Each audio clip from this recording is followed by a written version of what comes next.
quand tu choisis ton partenaire, tu dois le choisir sur la base de qui tu es. La connaissance de ton identité, parce que c'est la connaissance de qui tu es qui affecte le choix que tu fais. Parce que quand tu choisis ton partenaire, tu es une femme, tu sais que tu vas te mettre sous la mission de quelqu'un.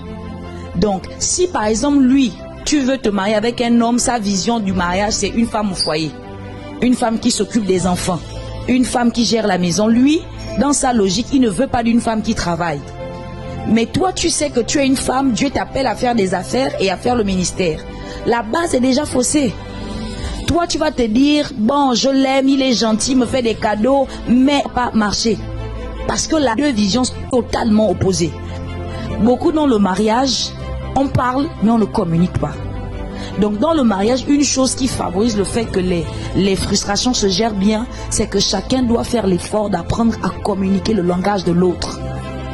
Il y a des gens qui sont sortis du plan de Dieu pour leur vie parce qu'ils se sont mal mariés.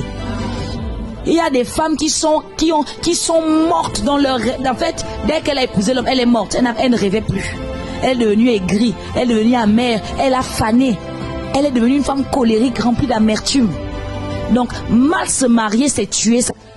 Donc, pour pouvoir atteindre ta destinée là, en réalité, tu as juste besoin de cette parole, du Saint-Esprit, te soumettre à tes leaders. Parce que moi, je crois que lorsque le Seigneur permet que tu puisses travailler auprès de quelqu'un, c'est que le Seigneur a donné les capacités nécessaires à cette personne pour t'aider à atteindre ta destinée. Nous aurons l'honneur de recevoir notre invitée spéciale, la révérende Karel, pour un talk show riche en échanges, en témoignages et en enseignements. Pour cette édition 2026. Les inscriptions pour la participation en ligne sont officiellement ouvertes.